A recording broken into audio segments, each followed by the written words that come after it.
దొంగరా skills MCom చదువుకున్న వాడినిరా. Taxation గురించి అడగండిరా చెప్తాను. ట్రయల్ బ్యాలెన్స్ గురించి అడగండిరా ఎక్స్ప్లెయిన్ చేస్తాను.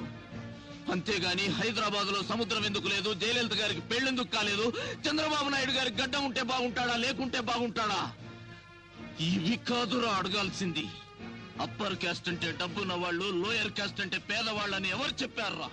ఈ రాష్ట్రంలో ఒక చేత్తో డిగ్రీ పట్టా, మరో చేత్తో కాలిన పొట్టా పట్టుకొని తిరిగే వాళ్ళల్లో జంజం వేసుకున్న బ్రాహ్మణుడు ఉన్నాడు. పేరు చివర రాజు, రెడ్డి, చౌదరి, నాయుడు అని తోకలు తగిలించుకున్న అగ్రవర్ణాల దరిద్రులు ఉన్నారా?